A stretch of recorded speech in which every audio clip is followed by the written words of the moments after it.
Bienvenido a De Vuelta al Hogar, meditaciones que nos elevan día a día hacia nuestro Creador. Hubo un lugar y aún existe donde fue colocada la corona de la creación, el hombre, el cual recibió 4 grandes maravillosos dones de parte del Creador. La vida, un carácter recto y santo, pues fue creado a la imagen de Dios. Un lugar donde vivir, el jardín del Edén y el dominio de toda la tierra. Pero el hombre cayó en pecado y perdió cada uno de esos maravillosos dones. Y Dios en su infinita misericordia ha prometido recuperar cada uno de ellos por medio de su Hijo amado Jesucristo. Muy buenos días tengan cada uno de ustedes, bienvenido. Gracias por permitirme entrar en sus hogares. El tema de hoy es Cristo y el Espíritu. Cuando Jesucristo fue bautizado, Dios derramó sobre él su Espíritu Santo, sin restricciones ni medidas.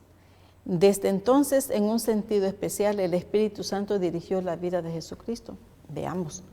Veamos lo que nos dice el apóstol Juan en capítulo 3, verso 34. El apóstol Juan, el discípulo amado, ¿verdad?, nos dice: porque el que Dios envió, las palabras de Dios habla, pues Dios no da el Espíritu por medida. Es decir, el Cristo, o sea, de que cuando fue bautizado Jesucristo, el derramamiento del Espíritu Santo se derramó sobre él sin medida. Y eso es también para nosotros. Cuando nosotros somos fieles, constantes, consagrados, el Espíritu del Señor se derrama ante la persona y no hay medidas. Pero sí, puede ser peligroso porque también lo puede quitar. ¿Cuándo? Vamos a ver. Así es que enseguida después del bautismo, el Espíritu impulsó a Jesús al desierto. Veamos lo que nos dice en Marcos, capítulo 1, verso 12. Dice: y luego el Espíritu le impulsó al desierto. Así como el Espíritu impulsó a los profetas a escribir, así impulsó a Jesucristo al desierto. Y dice: y luego el Espíritu le impulsó al desierto. Desde su nacimiento Jesús había sido guiado e instruido por el Espíritu Santo. No crean que simplemente cuando fue bautizado ahí el Espíritu Santo salió a relucir. No. Desde antes del nacimiento, desde su gestación, el Espíritu Santo estaba ahí con él. Nació, su crecimiento fue ahí igual, fue cuidado por él, fue instruido, fue guiado por él y fue alimentado espiritualmente por él también. Pero en ocasión de su bautismo, el Espíritu descendió sobre él en su plenitud. Fíjense, o sea, completo, no hubo, dice, te voy a dar un pedacito hoy y a ver cómo te desenvuelves y te seguiré dando. No. Él sin medida. Él le dio todo a manos llenas. Dice, el Espíritu descendió sobre él en su plenitud para llenarlo de sabiduría y capacidad. Fíjense qué interesante. Y esas mismas condiciones para nosotros, queridos amigos, para cumplir con la misión que le había sido asignada. Jesucristo vino a desempeñar algo especial. Una enseñanza no era nueva, pero en la forma que el Señor vino a explicarla, era nuevo para todos. Porque los escribas, los sacerdotes venían enseñando diferente. Y ahora el mensaje del Señor, la misma mensaje, pero con un sentido diferente. Llena de amor, llena de esperanza, llena de ilusión, llena de confianza en el Señor. Vino a mostrar lo que los sacerdotes no podían explicar. Ni siquiera estaban viviendo lo que ellos mismos decían. Así es que Jesús fue guiado a paso por voluntad del Padre, en armonía con el plan que estuvo delante de él, perfecto en todos sus detalles. Antes de que él viniera a la tierra, Marcos emplea una expresión aún más expresiva. El Espíritu le impulsó al desierto. O sea que inspirado por Dios, por el Espíritu Santo, lo llevó al desierto. ¿A qué? A que estuviera ante la naturaleza, a que se consagrara más con el Señor, que hubiera una vida íntima entre Dios y Él. Porque en la ciudad no iba a ser posible, pero en el desierto, en esa soledad, era posible. Así que el lugar tradicional de la tentación se sitúa en los cerros escarpados y áridos que se eleva al oeste de Jericó. Su nombre, Jebel Caratal, se relaciona con los 40 días que Jesús pasó en el desierto. El bautismo se realizó en el Jordán, al este de Jericó. Y este hecho de que Jesús volviera a ese mismo lugar al terminar los 40 días, implica que el sitio de la tentación no estaba muy distante de allí. Si bien la tradición indica que la tentación ocurrió al oeste del Jordán, es también posible que Jesús se hubiera retirado a la región desierta del monte Nebo, en las proximidades de los montes Abarim, al este del Mar Muerto. Desde las alturas del monte Nebo, Dios había mostrado a Moisés la tierra prometida. ¿Era nuevo el lugar? No. Todo ese mismo lugar fue donde por 40 años su pueblo de Israel caminaron por ahí, queridos amigos. Qué hermoso. Dice, un monte muy alto, Satanás le mostró a Cristo todos los reinos del mundo. Una tentación fácil de caer, pero no para el Señor. Jesús fue voluntariamente al desierto. Se puso a disposición del Espíritu de tal manera que donde quiera éste lo guiase, allí iba. No decía no, para nada. Cuando enfrentó al tentador con la palabra escrito está, estaba manejando arma de aquel a cuyo poder se había entregado. La victoria obtenida mediante esa colaboración fortalecía su brazo en confrontaciones futuros. A lo largo de su ministerio terrenal, Jesús se movió bajo la dirección del Espíritu Santo. Fue a Galilea. Y el poder del Espíritu de Dios lo llevó a Galilea. Veamos lo que nos dice Lucas. Este escritor que a mí me gusta leer sus escritos, porque una inspiración bella en realidad, queridos amigos. Lucas 4, verso 14.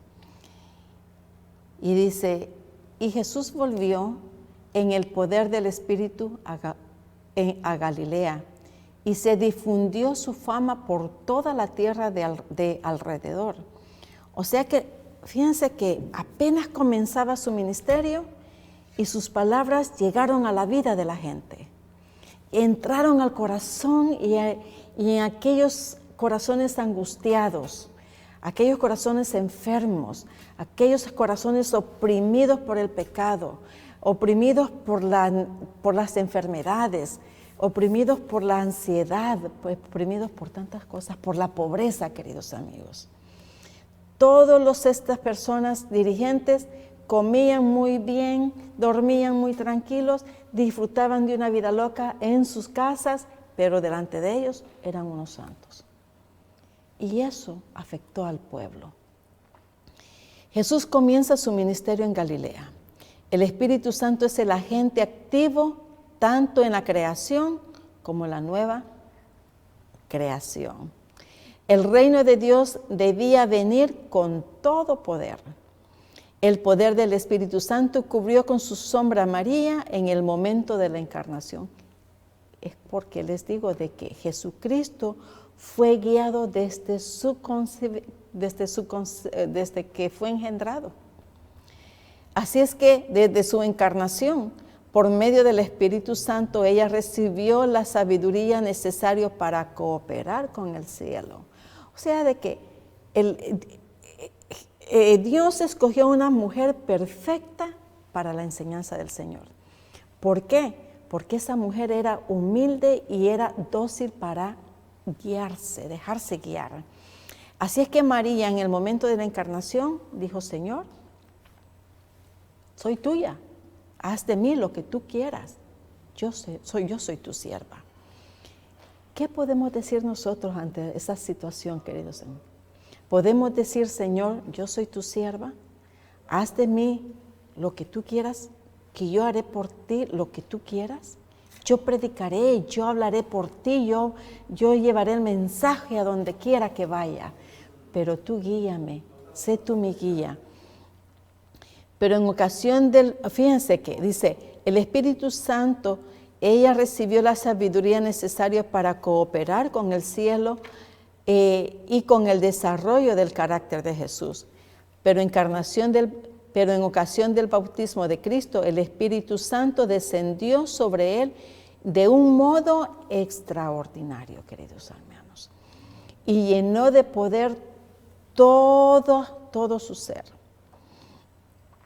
Lo llenó con ese poder divino para llevar a cabo esa misión tan esperada por tantos años y esperada por el hombre también. Así es que más tarde se le prometió a los discípulos que recibirían el poder del Espíritu Santo, poder que los capacitaría para dar testimonio del glorioso mensaje de un Salvador crucificado y resucitado. Así es que, mire, pero luego Isaías dijo algo. En Isaías capítulo 61, del verso del 1 al 3, dice algo que también nos llena. Y dice, Isaías 61, del 1 al 3, dice: el Espíritu de Jehová, el Señor está, del 1 al 3, dice: el Espíritu de Jehová, el Señor está sobre mí, porque me ungió Jehová. ¿Quién está hablando aquí? Está hablando Jesucristo. Dice: me ha enviado a predicar buenas nuevas a los abatidos, a vendar a los quebrantados de corazón, a publicar libertad a los cautivos y a los presos apertura de la cárcel. ¿Cárcel de qué? No cárcel simplemente de unas rejas, sino que prisioneros en el pecado. Fíjense que eso es una de las profecías que Isaías dice, y cuando Jesucristo se levantó a leer en la sinagoga, leyó esto. Dice: el Espíritu de Jehová, el Señor, está sobre mí, porque me ungió Jehová.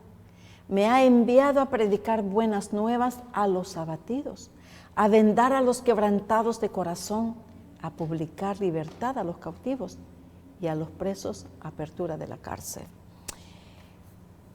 Qué tremendo. Y luego en el 2 nos dice: a proclamar el año de la buena voluntad de Jehová y el día de venganza del Dios nuestro, a consolar a todos los enlutados, a todos los afligidos. Y en el versículo 3 nos dice: a ordenar que a los afligidos de Sión se les dé gloria en lugar de cenizas, óleo de gozo en lugar de luto, manto de alegría en lugar de espíritu angustiado, y serán llamados árboles de justicia, plantíos de Jehová, para gloria suya. Cristo se ha ungido por Dios. Cristo había de ser ungido por Dios, Dios Padre, por medio del Espíritu Santo, y eso fue en ocasión de su bautismo. Y declare que en él se cumplían esas palabras. Los milagros realizados por Jesús dependían del Espíritu, que dijo Juan. Fíjense que Juan dice en capítulo 5, verso 19.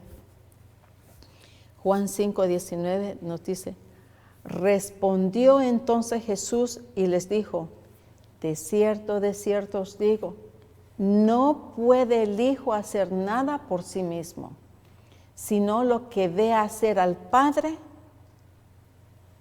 porque todo lo que el Padre hace, también lo hace el Hijo igualmente.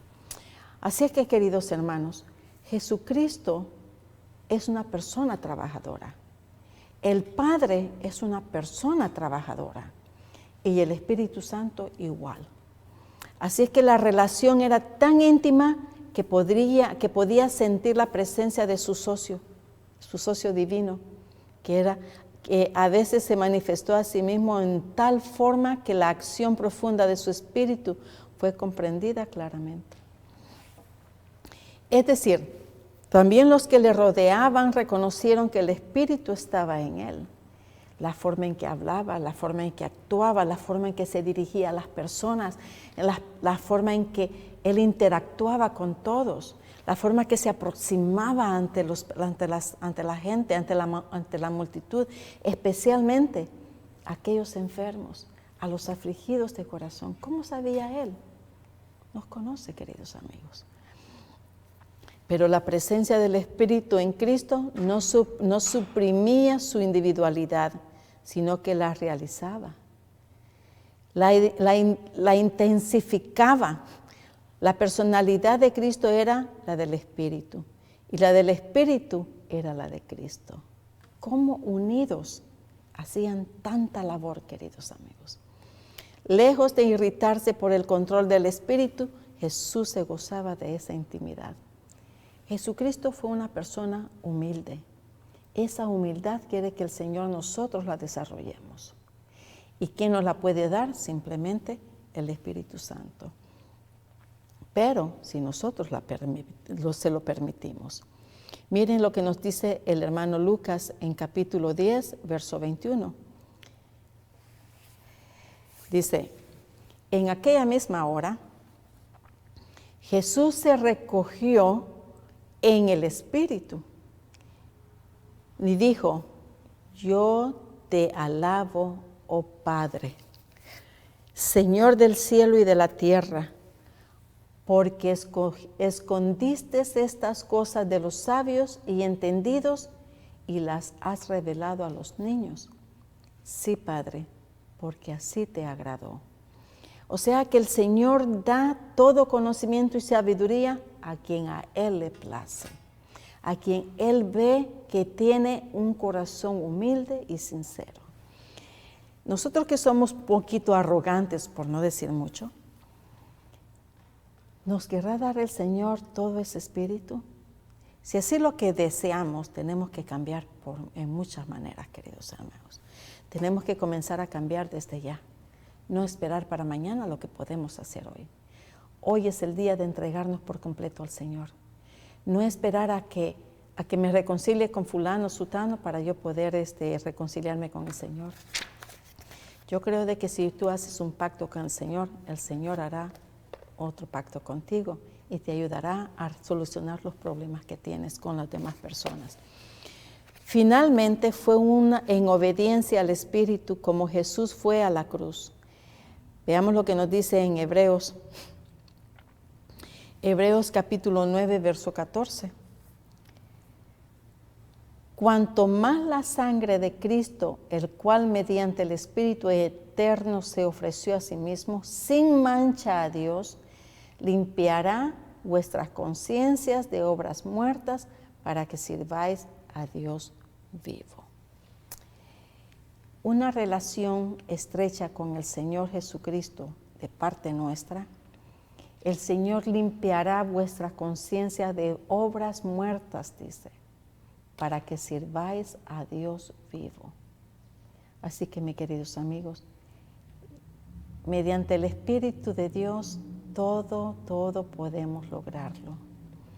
Así es que, sin mancha, el Señor se entregó por nosotros. Y Él limpiará nuestras conciencias. y todas obras que no hayan servido para nada, que hayamos hecho obras que no agrada al Señor, en pocas palabras, que nunca le fue grato al Señor. Pero Él nos perdona. Él nos perdona y nos da su perdón. Y nos limpia, dice, de todo, sin ninguna restricciones. Simplemente que nos dejemos guiar, nos dejemos amonestar y que lleguemos ante Él con una actitud humilde. En su relación con el Espíritu Santo, Jesús deja un ejemplo para la iglesia, para ti y para mí. El Hijo de Dios se había entregado a la voluntad del Padre y dependía de su poder. Jesucristo, que era Hijo de Dios, se humilló hasta lo máximo. Y nosotros, que no somos más que un seres vivientes, pecadores, somos muy altivos. ¿Cómo queremos que el Señor derrame su Santo Espíritu en nuestras vidas si no hemos llegado a la altura de un varón semejante al Señor, de una hembra semejante al carácter de Cristo? Tan completamente había anonadado Cristo al yo que no hacía planes por sí mismo. Y nosotros nos especializamos en decir el yo soy, yo vine, yo voy, y yo. Somos un yo-yo. Aceptaba los planes de Dios para él. Y día tras día el Padre se los revelaba. Y si día tras día el Padre se los revelaba, era porque día tras día el Señor se consagraba al Señor, ante su Padre. Y llegó a ser santo. Día a día llegaba a esa santidad que nos pide el Señor que lleguemos, porque renovaba día a día esa relación con Él. Se santificaba a diario, se reconciliaba a diario, una comunión cerca a diario. Así es que Cristo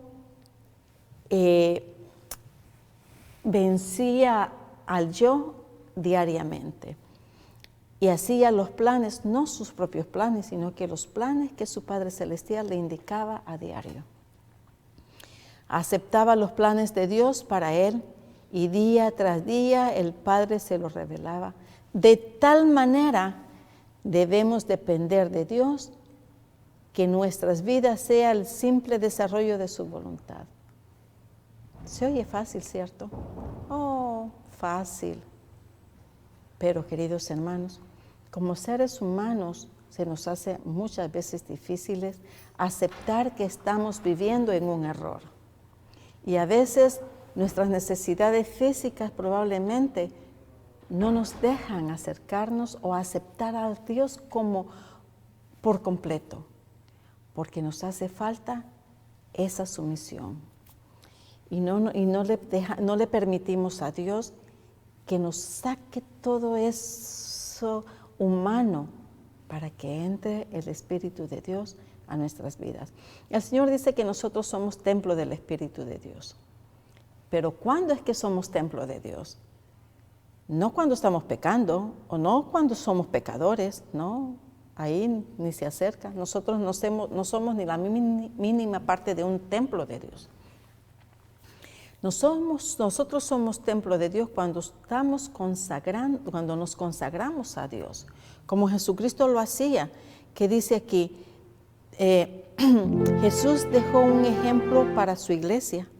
El Hijo de Dios se había entregado a la voluntad del Padre y dependía de su poder. Tan completamente había anonadado Cristo al yo que no hacía planes por sí mismo. Aceptaba los planes de Dios para él y día a día el Padre se los revelaba. Día a día Jesucristo se consagraba a Dios.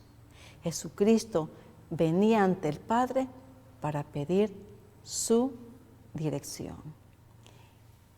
Tal vez también se confesaba lo que él había hecho, todo lo que había hecho paso a paso. ¿Acaso Dios no lo sabía? Claro, pero probablemente Jesucristo lo hacía. ¿Por qué? porque él sabía qué hacer. Él sabía que si venía ante el Señor humildemente, de la manera que nos pide a nosotros que lleguemos ante Él humildemente, el Señor le daría la dirección diaria, que le revelaría paso a paso lo que Él tenía que hacer. ¿Para qué? Para que Él pudiera llevarlo a cabo paso a paso, sin permitir que su ego, su yo, saliera adelante, con humildad, con sencillez. Así que debemos nosotros aprender de Jesucristo, de su humildad, de su sencillez y de llevar una vida en desarrollo a plenitud ante el Señor.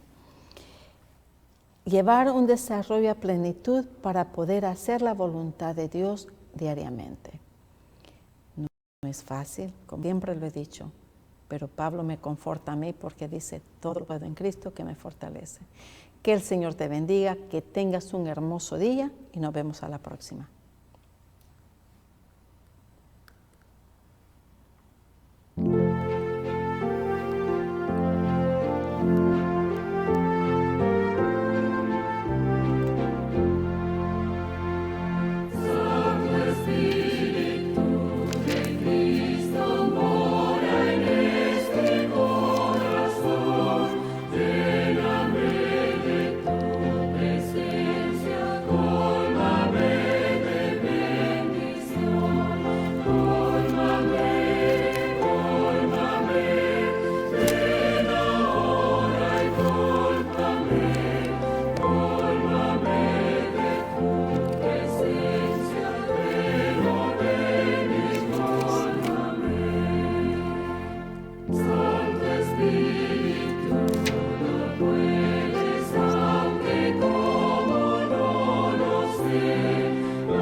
Muy buen día tenga cada uno de ustedes, bienvenido. Gracias por permitirme entrar en sus hogares.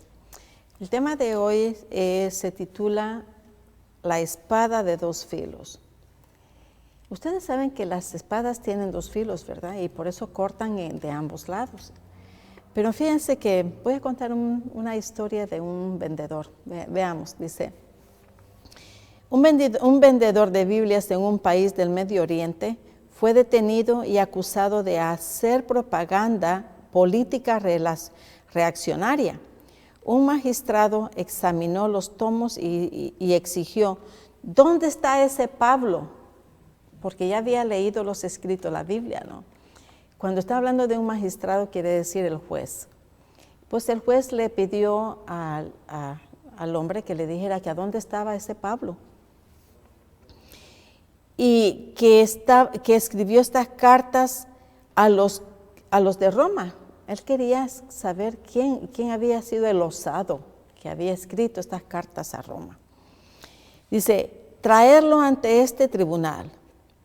El colportor trató de explicarle que Pablo había muerto hacía casi 2000 años. Fue difícil convencer al juez, quien finalmente sentenció: firme usted esta declaración haciéndose responsable de que todo lo que dice en esta carta a los romanos, este material tiene demasiado significado contemporáneo para que no haya quien se haga plenamente responsable de su contenido.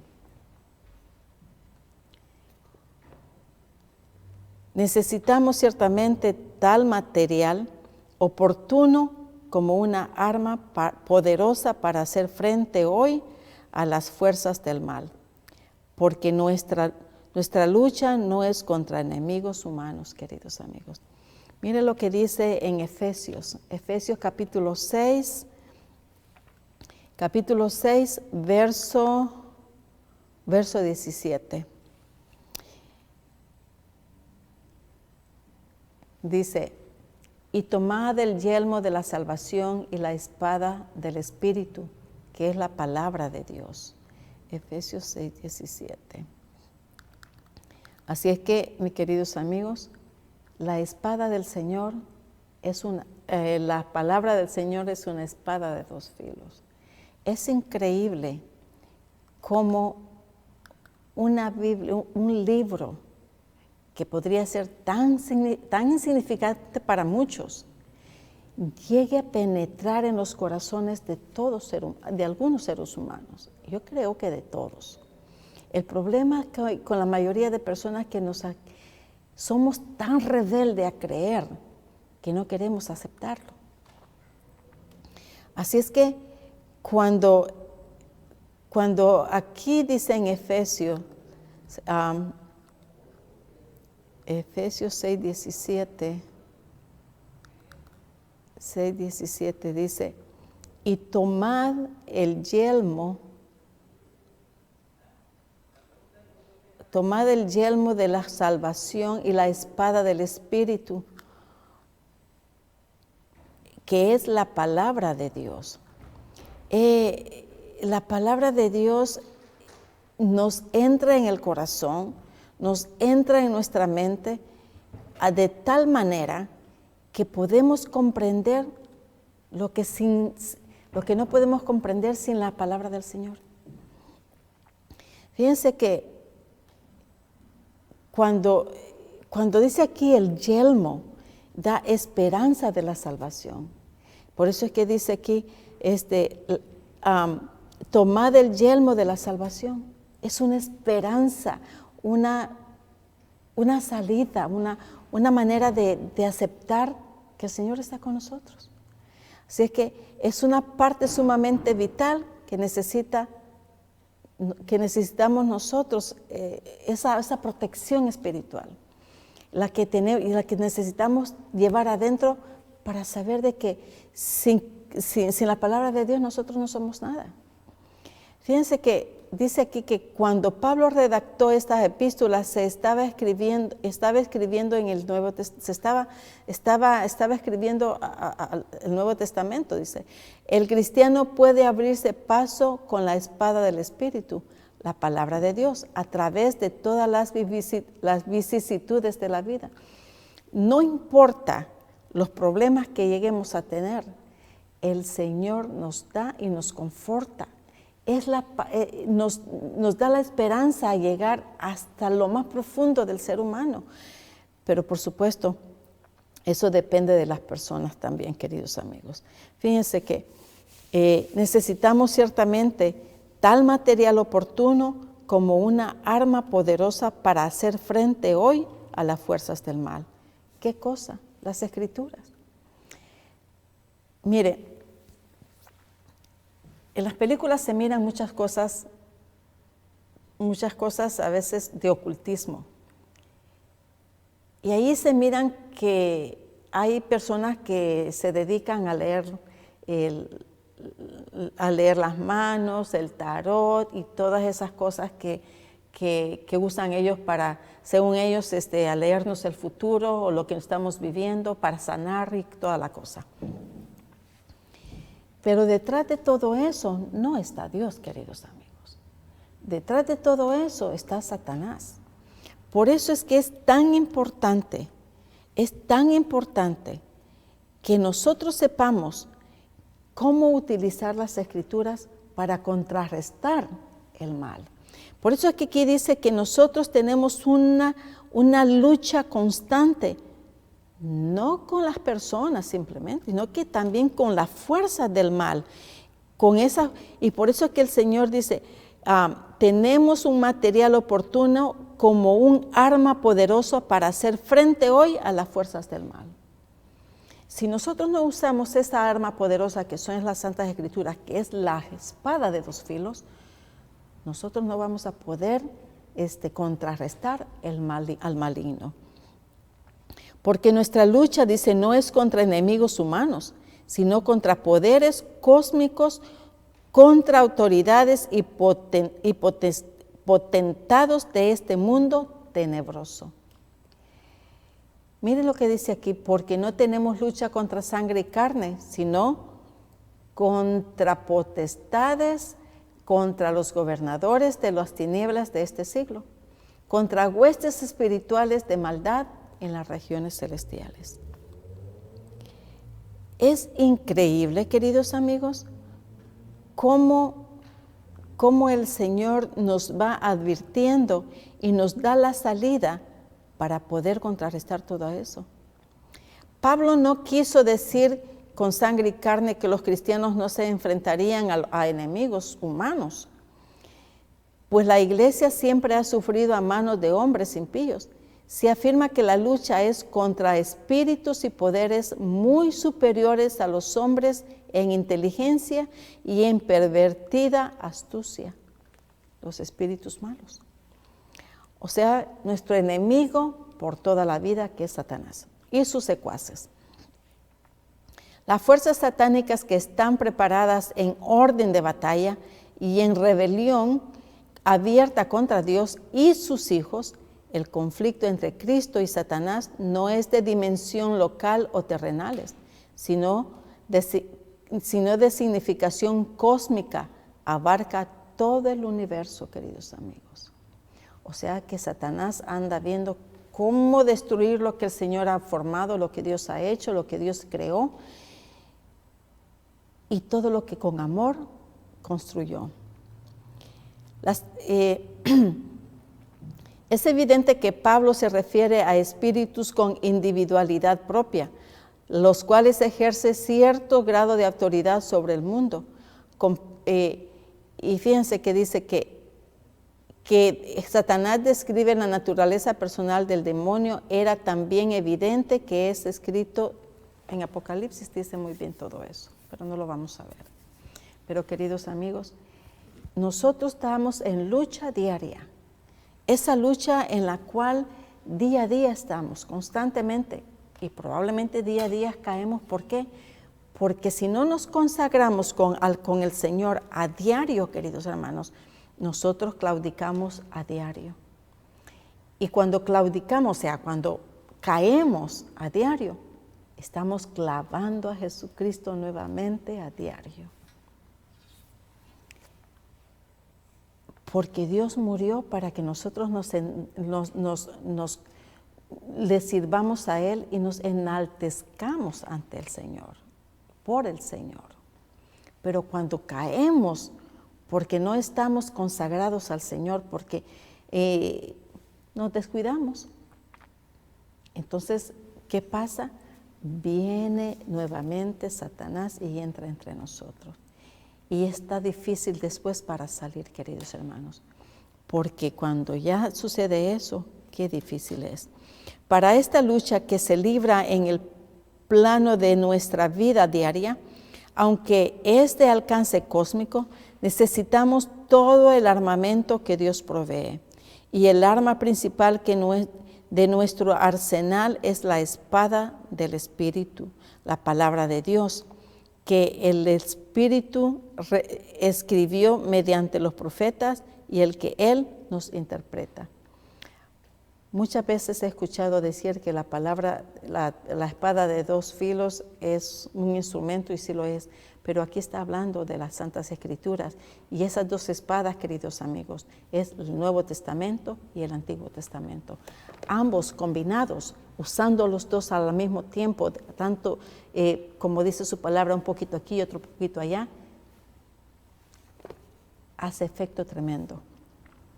Así es que el nombre utilizado por Juan para describir esa espada es el mismo que usa la Septuaginta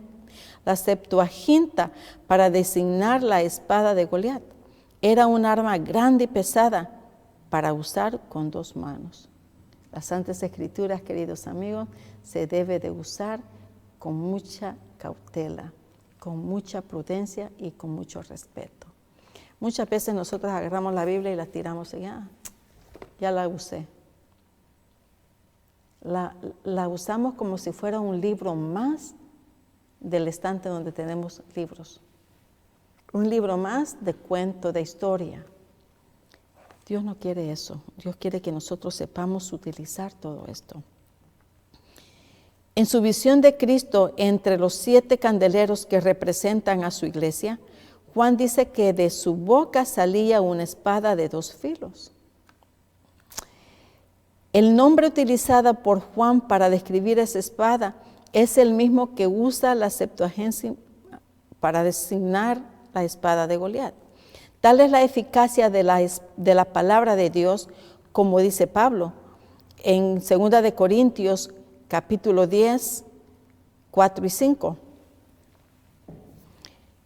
Dice, porque las armas de nuestra milicia no son carnales, sino poderosas en Dios para la destrucción de fortalezas, derribando argumentos y toda altivez que se levanta contra el conocimiento de Dios, y llevando cautivo todo pensamiento a la obediencia a Cristo. Queridos amigos, vamos a seguir leyendo este verso. Déjenlo ahí, por favor. Quiero volverlo a leer. Fíjense que leamos más despacio este verso, que nos debería de llegar hasta el alma a nosotros. Dice, porque las armas de nuestra milicia, o sea, cuando está hablando aquí de milicia, es de somos como soldados ante Cristo. No son carnales, sino poderosas en Dios para la destrucción de fortalezas, derribando argumentos y toda altivez que se levanta contra el conocimiento de Dios. O sea, de que nosotros somos soldados que necesitamos instrumentos para poder ir a la guerra. Una guerra espiritual en la que tenemos que estar bien preparados. Y esa espada de 2 filos, queridos amigos, debemos nosotros que comerla, alimentárnosla de él, memorizárnosla, poco a poco, paso a paso, poquito a poquito, porque vendrá un día que nosotros no vamos a poder usar esas palabras, esa espada en la mano.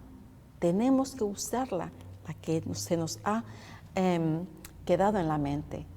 Pero vamos a tener un reconcilio, porque fíjense que si ustedes van a decir, para aquel entonces ya se me olvidó todo. El Espíritu de Dios nos dice que Él nos recordará todo lo que hemos estudiado, hemos leído. Así es que, queridos amigos, si ustedes creen que el Espíritu de Dios les va a recordar todo eso, y ustedes no han leído nunca la Biblia, ¿cómo les va a recordar algo que ustedes no tienen en su mente? Que jamás han leído. No pueden. Es imposible. Así es que el Señor dará, el Espíritu de Dios les recordará todo eso cuando sea necesario, en el momento preciso, de las palabras que ustedes necesitan usar. Para eso hay que estudiar, hay que leer, hay que ponerlas en práctica. Miren, el nombre utilizado por Juan para describir esa espada es el mismo de la Septuaginta. Tal es la eficacia de la palabra de Dios, como Pablo la dice, la que acabamos de leer. La espada de 2 filos corta por ambos lados. Es lógico.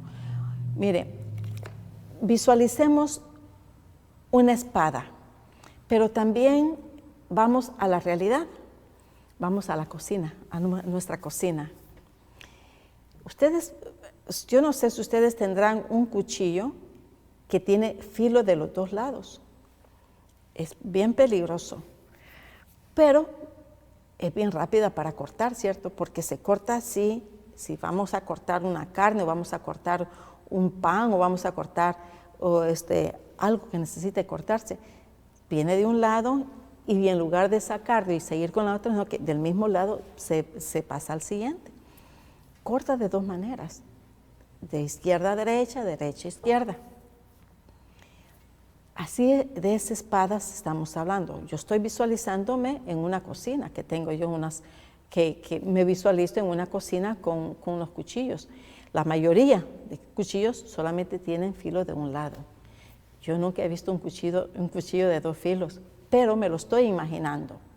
Entonces, con esta espada de que estamos hablando aquí, que es la palabra de Dios, nosotros podemos podemos derribar muchos malos entendidos en la palabra del Señor. Fíjense que dice aquí, la espada de dos filos corta de ambos lados, porque a veces el enemigo está tanto adentro como afuera. La palabra de Dios es viva y eficaz, y penetra hasta partir el alma y el espíritu de Dios. Eso está en Hebreos, queridos amigos. Busquemos Hebreos capítulo 4.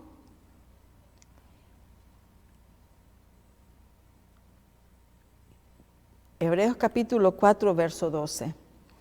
Y veamos lo que nos dice. Porque la palabra de Dios es viva y eficaz, y más cortante que toda espada de dos filos. Y fíjense que ahí tiene una palabra es bien específica y está con un acento tremendo ahí, que dice, y es más cortante que toda espada de dos filos. Así es que con esa palabrita de más, significa que es doble poder, mis queridos amigos. Y penetra hasta partir el alma y el espíritu, las coyunturas y los tuétanos, y discierne los pensamientos y las intenciones del corazón. ¿Qué se nos escapa? Nada. Al Señor no se le escapa ni siquiera las coyunturas ni los tuétanos, ni nuestros pensamientos, ni siquiera las intenciones de nuestro corazón. Todo Él lo conoce paso a paso, y por eso es que Él penetra con esta espada hasta lo más profundo de nuestro ser. Fíjense que dice aquí que la palabra a la cual se hace referencia es la misma que fue anunciada tanto en el antiguo Israel como a los cristianos, o sea, hoy en día.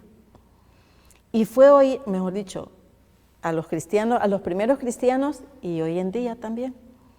Y fue oída por ambos, por el Antiguo Testamento, por los israelitas anteriores y los cristianos de hoy.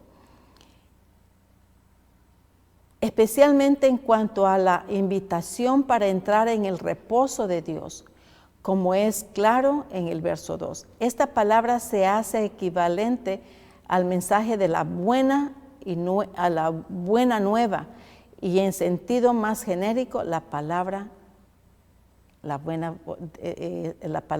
que se viene de nuevo mensaje. Podría pensarse que incluye todos los escritos del canon sagrado, pues toda la Biblia es la palabra de Dios y presenta la buena nueva de Jesucristo. Se necesita una fuerza viviente y activa para crear en el hombre un corazón nuevo y renovar un espíritu recto dentro de él. Eso solamente se logra cuando nosotros le permitimos al Espíritu Santo que nos gobierne. Yo he conocido muchas personas que se han bautizado y recién bautizados son unos fuegos.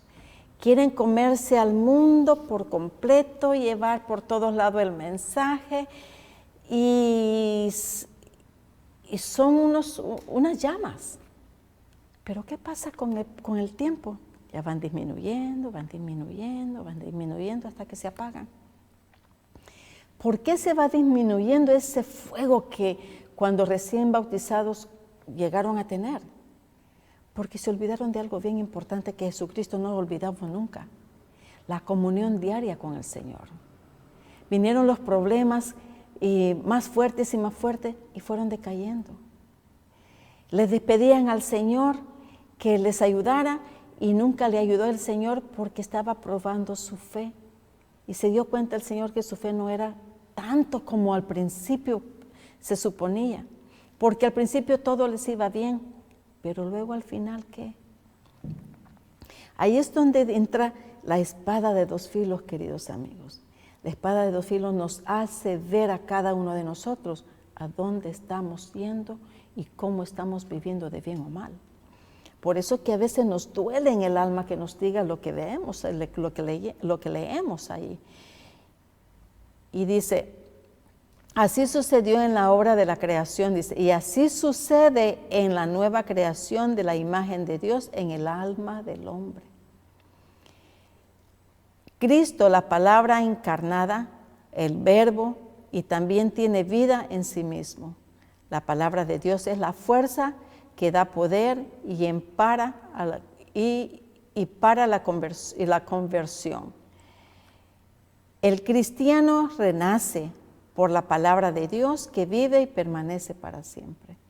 Nosotros no podemos renacer simplemente porque decir, bueno, yo ya me bauticé, yo ya soy cristiano. Y ahí nos estancamos.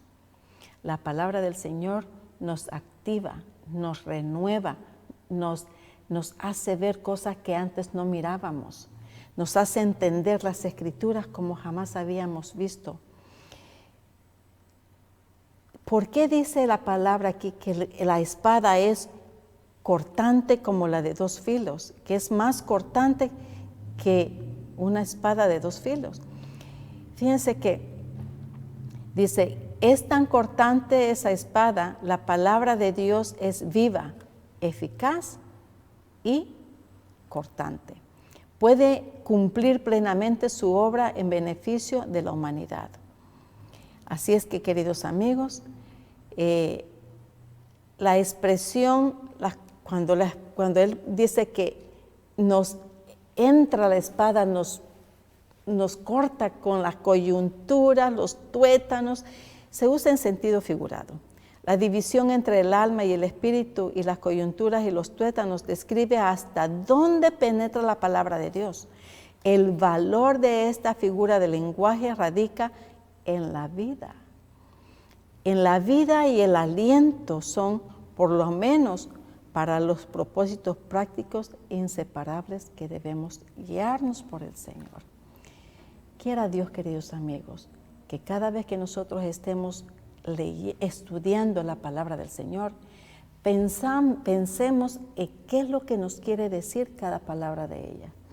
¿En qué nos está penetrando a nosotros? ¿Qué estoy haciendo yo mal para mejorar la situación? El presumir que en la figura del lenguaje también sea prácticamente inseparable de las coyunturas y el tuétano. Queridos amigos, esto es para reflexionar, para que reflexionemos día a día y consagrarnos día a día. Que el Señor te bendiga y nos vemos a la próxima. Metroevangelización 3000. En la Biblia encontramos el gran desafío evangelístico que han representado las ciudades a quienes desean hacer suya la orden de ir y predicar el evangelio. En la actualidad, la mayoría de personas viven en las grandes metrópolis. Debemos aceptar que hoy podemos predicar a cientos, miles y millones de personas que están a nuestro alrededor. Y esto lo podemos hacer con planes muy abarcantes que nos desafíen a una obra mayor. Ya están listos los peces, ya están listas las redes, solo faltan los pescadores. Presentamos Metro Evangelización 3000. Todos pueden hacer algo en esta obra. En estas reuniones hogareñas presentamos a Cristo a las familias. Metro Evangelización 3000, donde más de 125 ciudades serán impactadas por el mensaje de salvación de la verdad presente. Únete, acércate y forma parte de este magno evento. Abre tu hogar y sed de gran luz. El Señor está esperando por ti.